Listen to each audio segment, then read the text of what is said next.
Hello and welcome everyone for our Love of You series in collaboration with IEC. I'm going to have our expert in a couple of seconds. So I'm just waiting for her to join in. Also, if you have any questions, please feel free to write them in the comment section and we are happy to address those. Hello, hi, how are you? I'm good, thank you. Also, happy Ganesh Chaturthi to everyone who is celebrating. And yes, okay. So expert is here, so I'm just going to add her in.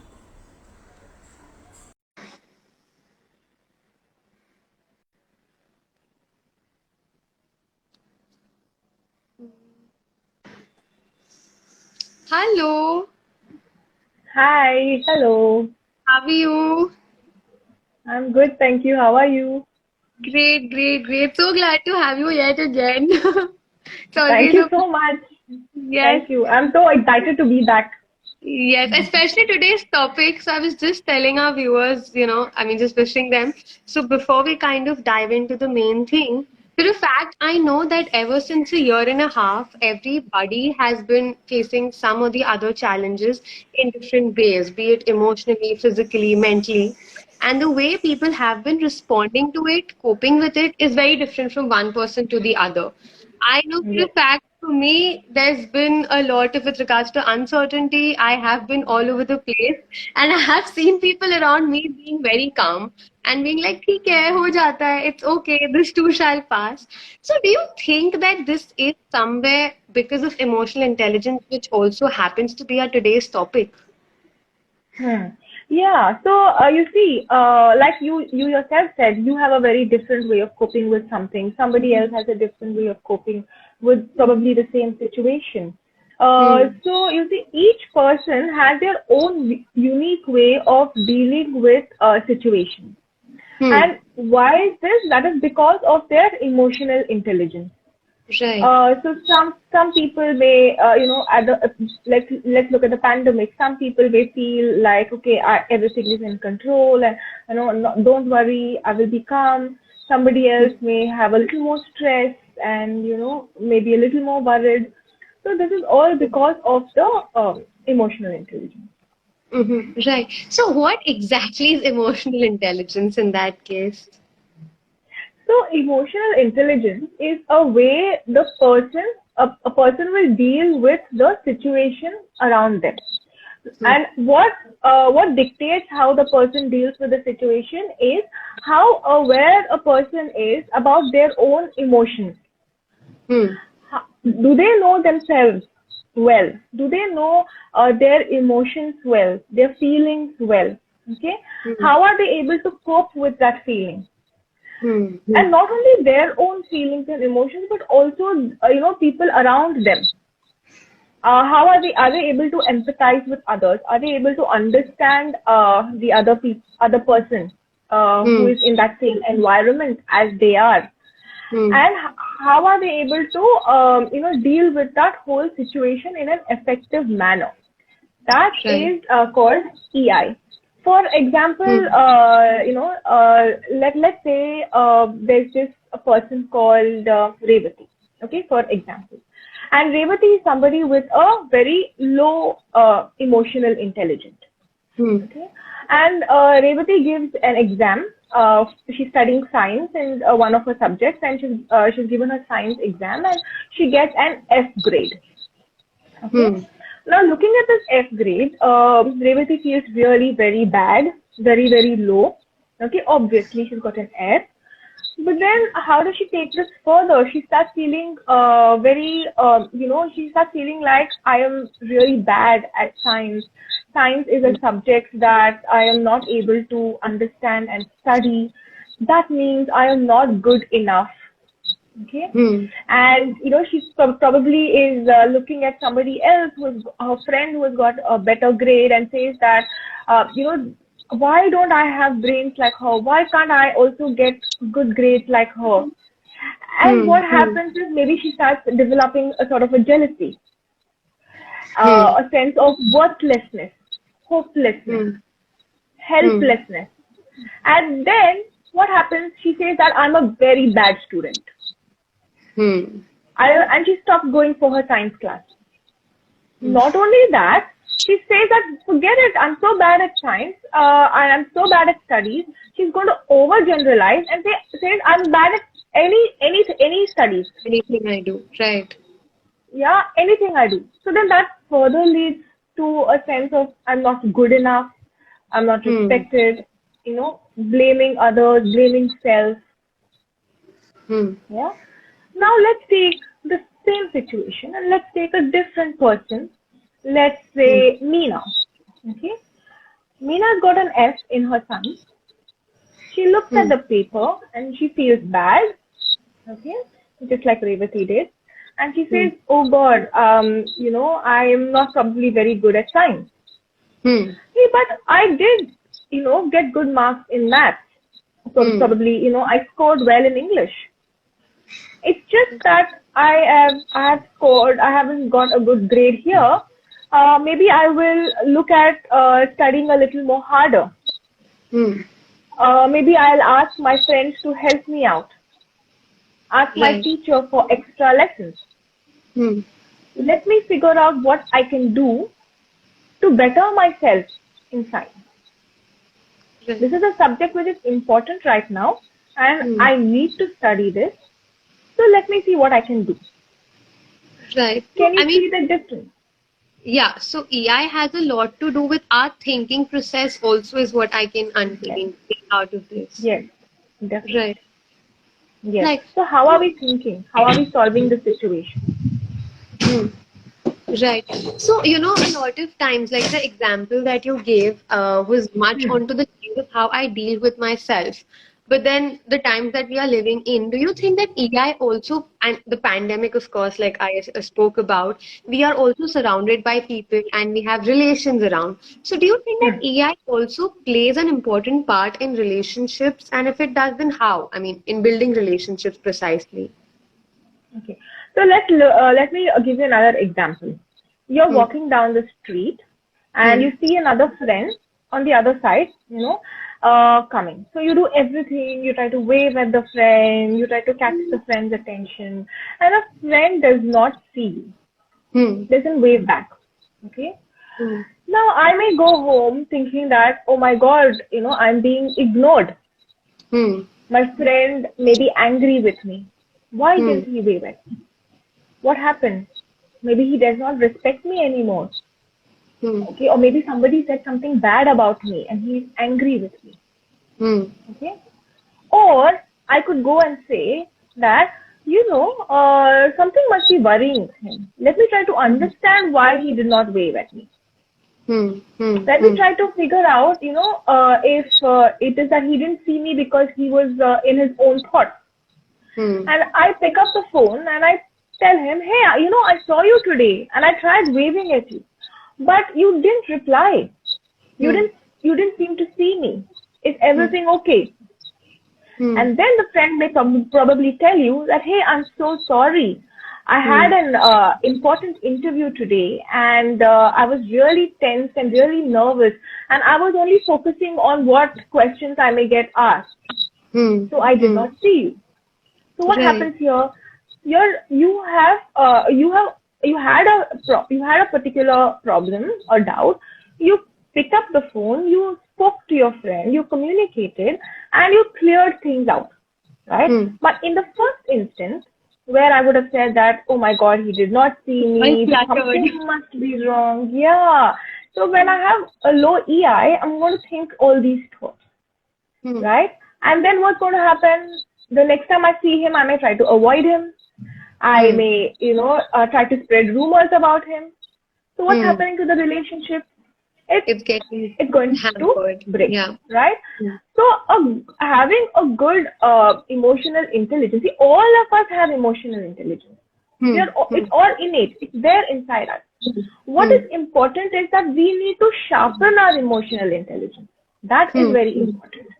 Okay, everybody, all of us I need to sharpen our emotional intelligence so that when we do sharpen it, our resilience is also increased. So when our resilience increases, then we are able to deal with difficult situations in a better manner. Right. Okay. Now, what happens if we do not have a good emotional intelligence? Then our mental health will also suffer. Like in the first example with Parvati, or the example with with your friend, if you have a low emotional intelligence, you're thinking of all negative things, negative thoughts. You're putting yourself down. You're thinking you're worthless. You're helpless. So what happens? Then it becomes very negative for you, and you're not able to manage those difficult thoughts, those negative thoughts. That will cause more stress, more anxiety. You're not able to take care of your anxiety and stress. And when you're not able to take care of your anxiety and stress, it may lead to other mental health disorders, like maybe probably depression, or anything. You could even. Right. It's just gonna pile up one after the other, because like in the example that you said, because that friend didn't wave back at me, I'm going to think that, okay, that person is ignoring me, and I'm going to hamper my relationship with that person. And then those thoughts that, okay, did I do something wrong? And then, it's just a never-ending cycle in that case. Right. Correct. So it's like, if you don't take care of your mental health initially, it could lead to something much bigger. Like, you could equate it to like a pain. When you have a pain, let's say you fall down and you scrape your knee. What will you do? You take care of it. You put some ointment and you take care of it. If you have a sprain, what do? You may need some help, some band-aiding. It may take maybe 7 days, but you are taking care of it. Right? Now, if you have a fracture, what happens? Then you are maybe, for 2 months, 3 months, you are, and then you have to, have a cast, take more care of it. So the higher the EI you have, the more better you are able to take care of your emotional health. And you can stop the fracture happening. You can prevent the fracture, and you will take care of it in the pain or the sprain stage. Right. Talking about having a higher EI, for that matter, a lot of times what happens is, especially in the case of relations, I might have a higher EI and my partner or my friend might not. So what do you do in some cases, and how do you tackle this issue? That, I mean, of course, you can't go and pinpoint कि भाई तुम्हारा EI कम है. You can't do that for sure. But what is it that you can do? So what happens is, if you know that somebody else has a lower EI, right? Then what is happening? First of all, you are being aware of your environment. You are also coming into awareness that, okay, my partner is not able to emotionally probably deal with certain things around in that environment. So you have that awareness. So when you are having that awareness, probably that means that your EI is a little sharper. Right. It's better, right? You have developed your EI.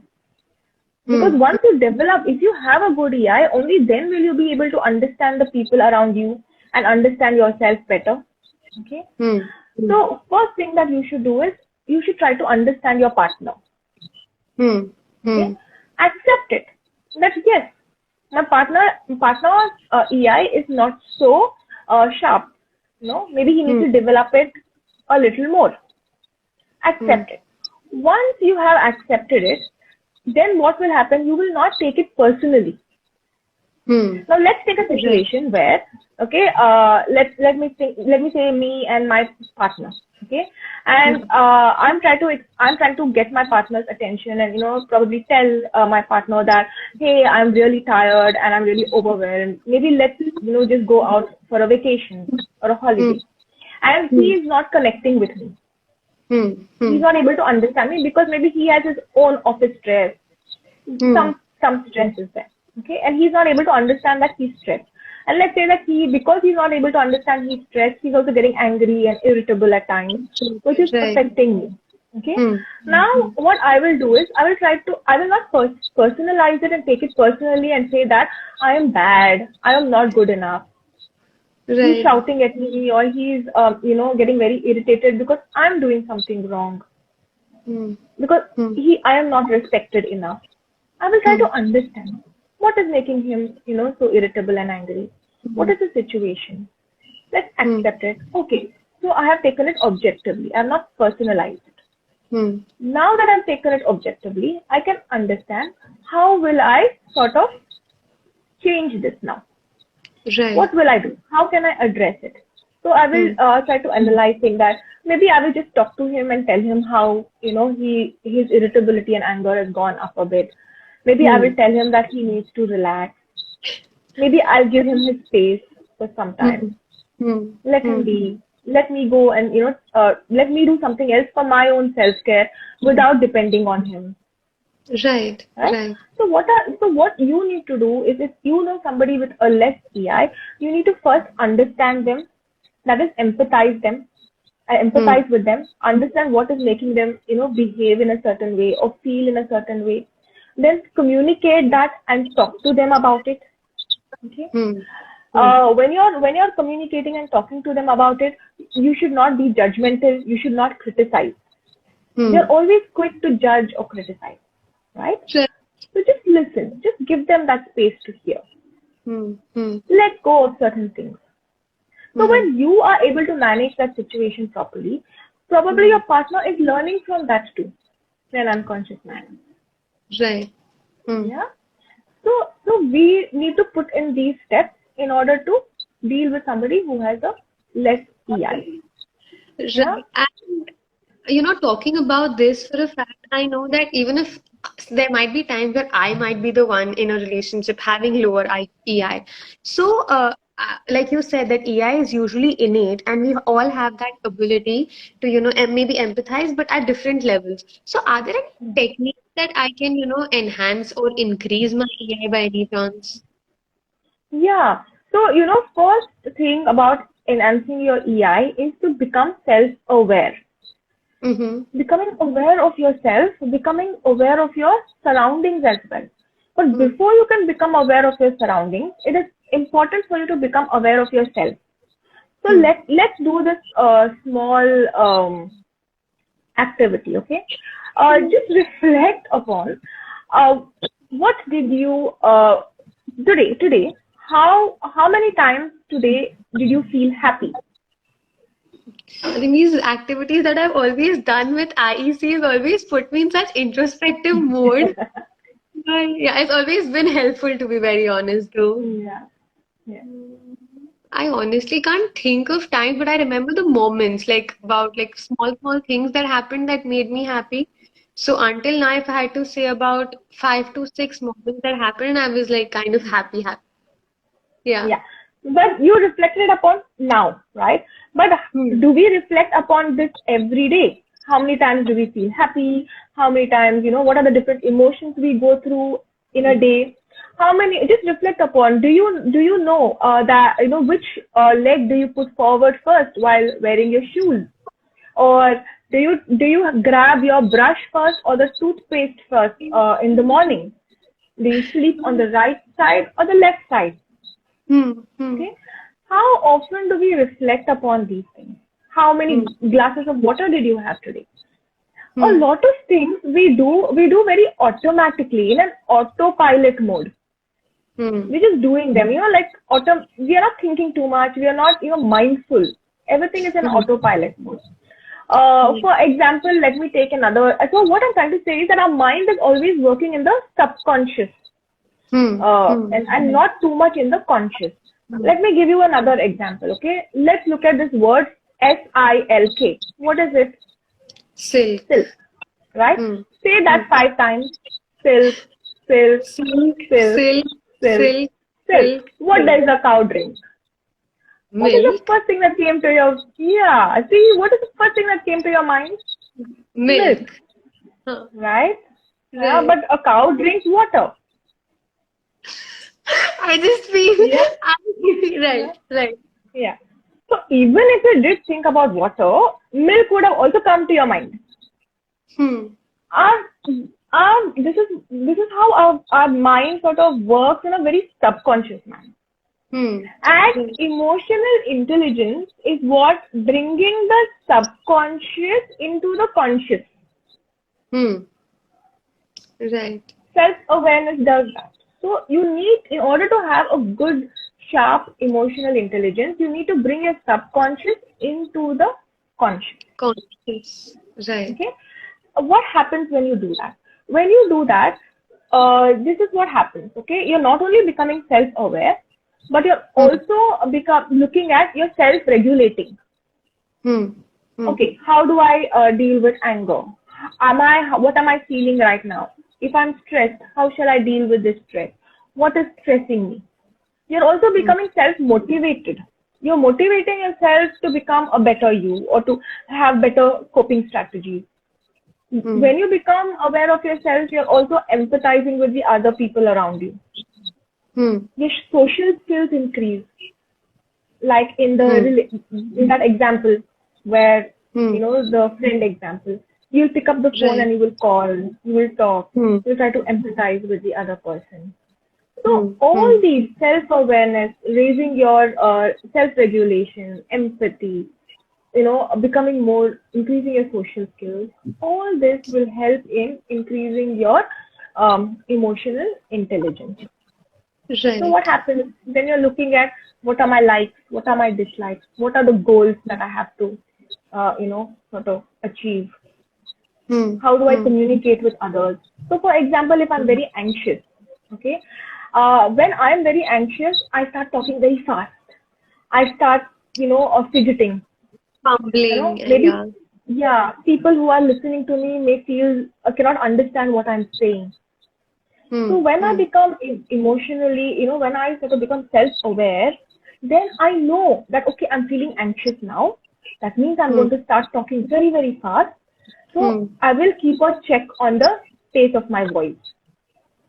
I'll also keep a check on how I'm behaving. Yeah. Right. So self-awareness is very important. True. And I think maybe I remember, I think when we spoke the last time also in our previous session, for self-awareness, some activities that we can do is journaling or maybe, reflecting at night about how it was, or the questions, like the simple questions that, okay, did I put my right feet first or my left foot? So all these things can also be helpful for that. Do you think that is? Yes, definitely. So being mindful of what you're doing is very important. So when you're cooking, just be mindful of what you're cooking. Don't try to multitask. When you're studying, just be in that moment. Right. Right? When you're eating, when you're, talking with somebody, don't use your mobile phone and, check your mobile phone and talk to somebody. I think using mobile phones and talking and the dinner table has like it's a cycle. It never, talking Correct. about also and the examples that you gave, one thing that I realized that being emotionally intelligent, is it, I mean, if someone is highly emotional or someone is highly emotionally intelligent, is it like two different things or is it like the same thing? Okay. So, what is emotional intelligence? Like I mentioned, it is bringing your subconscious to the conscious. It is looking at what are my emotions, understanding your emotions, understanding how you're coping with those emotions. So if I'm really, really, let's say, very stressed, okay, then if I'm stressed, I may lose concentration, right? I may not be able to memorize something maybe if I'm studying, or I may forget to add salt if I'm cooking, right? So when you're emotionally intelligent, then you're understanding that, hey, I'm stressed right now. This particular situation is stressing me a bit. Let me take a break. Let me sort of, maybe do some meditation or listen to some music, something that will de-stress me. And then let me come back and do what I'm doing. So emotionally intelligently understanding your emotions, you know how to deal with your emotions and how to address it effectively so that you will successfully complete all your goals for that day. Yeah. Right. Now, emotions, if you're very emotional, then what happens is you're allowing your emotions to control you. Same stress, I'm feeling so stressed that I start getting angry and I get irritated. I'm shouting and scolding somebody because of that. My emotions are controlling me. If Right. let's say I'm late to work, then I'm like, oh my God, I'm shouting at people on the road. If I'm driving, then I'm like, honking, maybe, Right. cursing people. Hmm. But if I have emotional intelligence, then I would probably say, okay, I'm late. Let's Hmm. deal with this. Let me call the office. Let me tell Hmm. them that I'm 5, 10 minutes late. If there's a meeting I'm going to, let me probably ask somebody to carry or, take up my part of the meeting. Hmm. Hmm.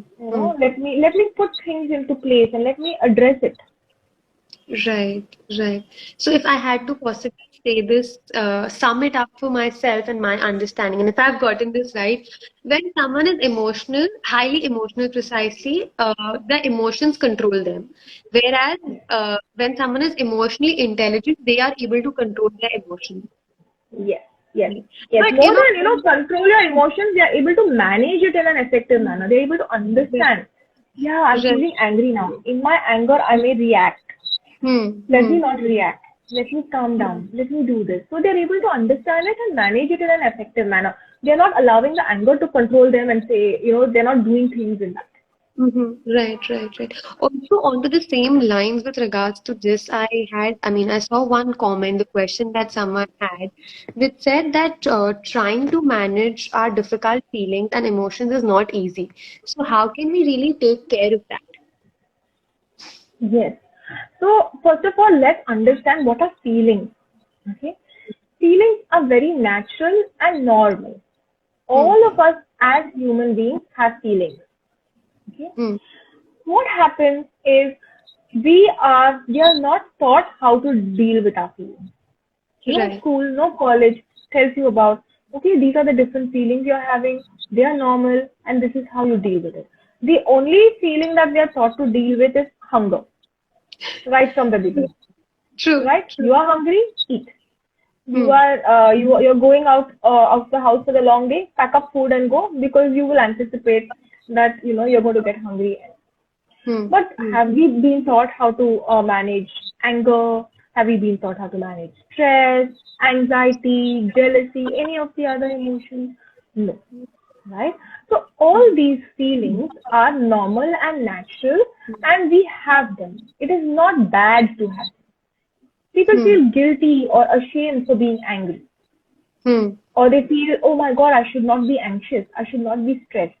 What is hmm, stress? What is anxiety? It is all helping us, right? hmm, It is telling us that there is some danger, be careful, right? Because we hmm, are anxious about COVID, we are wearing a mask, sanitizing, maintaining social distance. It is giving us that safety.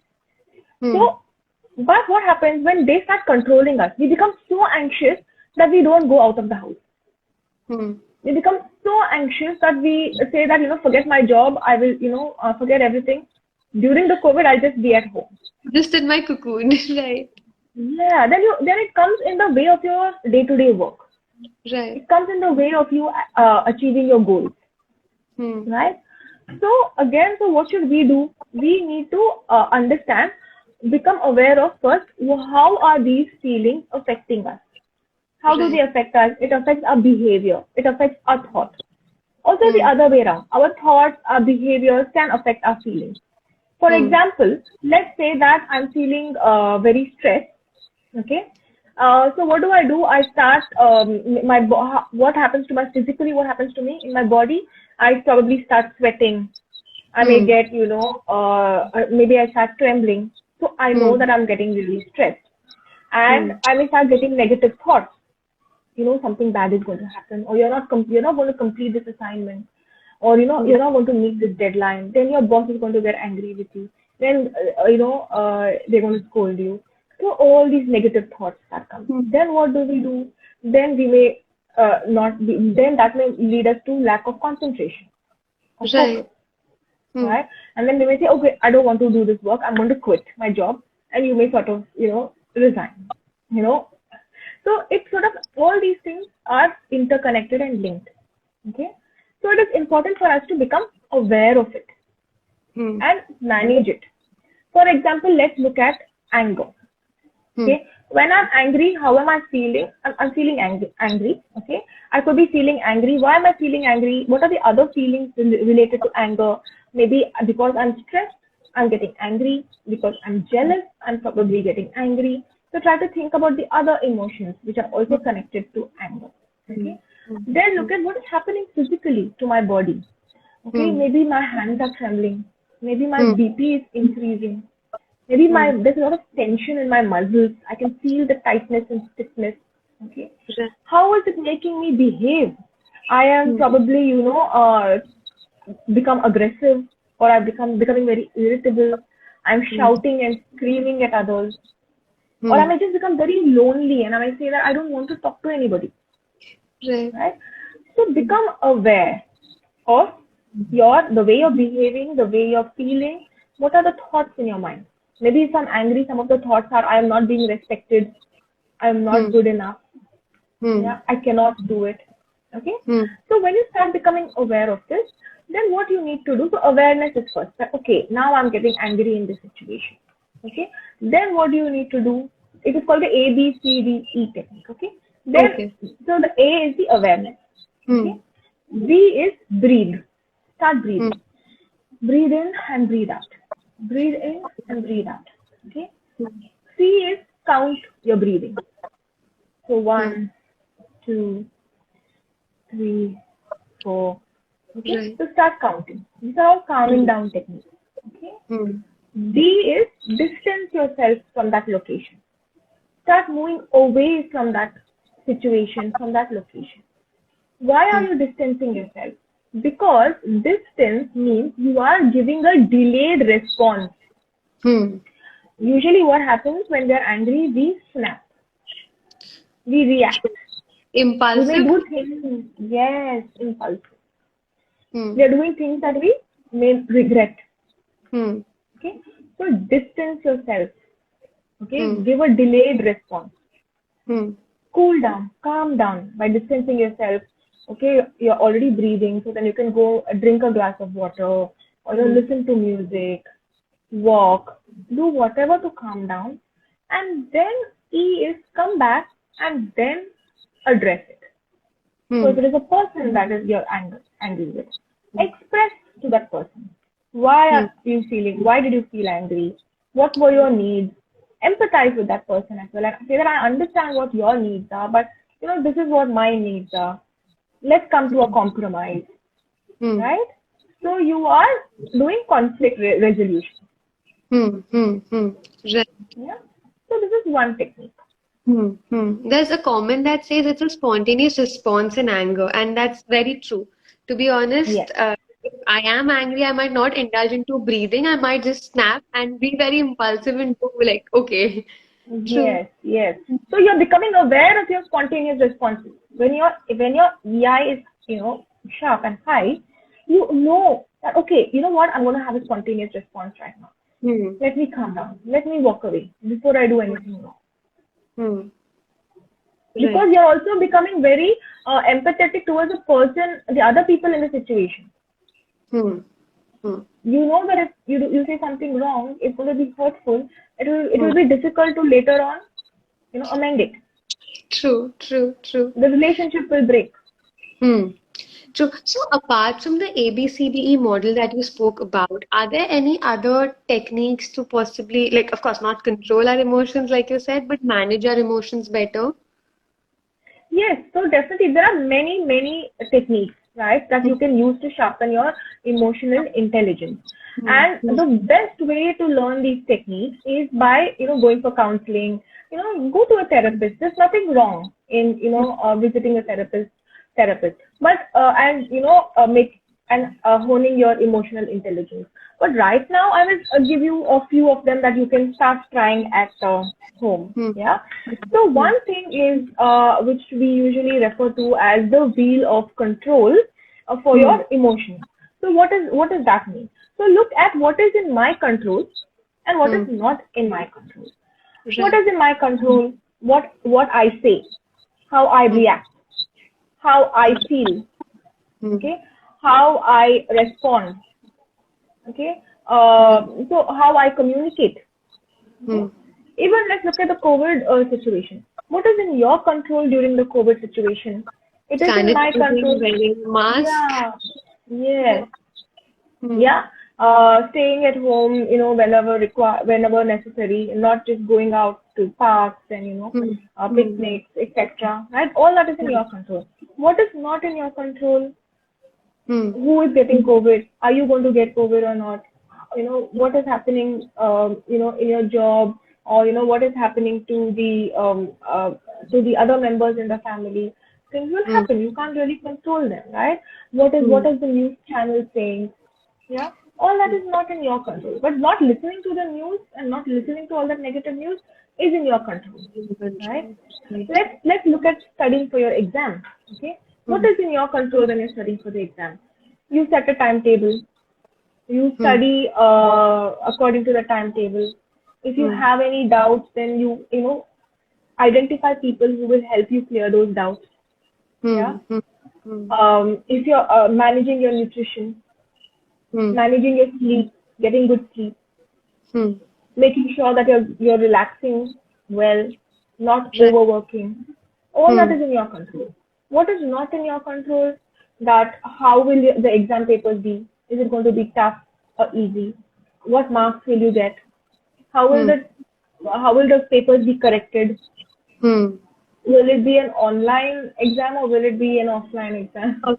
Right? I think that's the talk of the town ever since the pandemic. Exactly. So what is not in your control, you should not even worry about it. True. Don't bother about it.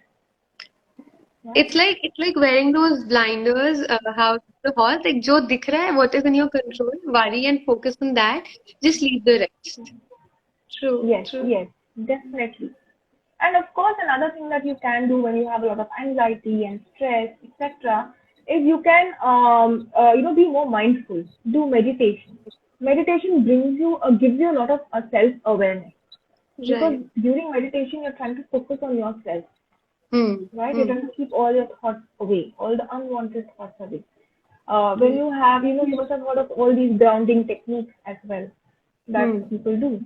Some of the things that you can do, because when you are under stress, anxiety, or when there's a lot of negative thoughts coming, you need to control those negative thoughts. You need to focus on the here and the now, in the present, right? So some things that you can also do is look at the clouds outside and look at, what are the different shapes that the clouds are forming.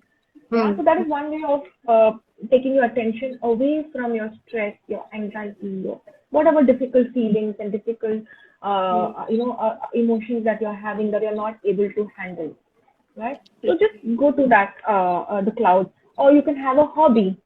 Because when you have a hobby, what happens is, again, you're in the here and the now, and you feel good about yourself. Because when you're doing something you like, you feel more confident in yourself. Yeah. Or you can think in categories. Okay, what are all the categories? So when your mind is, running wild, start thinking about, okay, what are the different ice cream categories? What are the different sports categories? You're training your mind. And also possibly diverting from that situation for the now and then coming back to it, like you said, that, in the ABCD model that we spoke about, that, you can divert and then possibly even come back. Right. I think these techniques indeed seem very minimal and nothing to really do, but when you have to do it, it can be really useful. Right. So also we have one more question from our viewer, that what is the difference between IQ and EQ? Okay, so what is IQ? IQ is what they teach in school. What you learn from your textbooks. Okay? It also is your skills, aptitude. Okay. For example, let's look at Sachin Tendulkar, right? His skills really good, batting, playing cricket, knowing all the know-how of how to get runs, how to theorizing and looking at how do we win as a team, right? What is EQ? EQ is about, okay, fine. How do I deal with the stress? How do I deal with the people around me? Right? How do I deal with my team members? I'm Sachin Tendulkar, and how do I deal with my team members? How do I deal with this person's stress? He's going to get stressed if this happens. How do I motivate my team? How do I deal with the coach? I have one viewpoint, my coach has another viewpoint. How do we come to an agreement? Hmm. right? How am I communicating with others? Hmm. Yeah. So Right. EQ is your attitude, Hmm. Hmm. your Hmm. resilience. Right. Yeah. Yeah. So that So is the difference.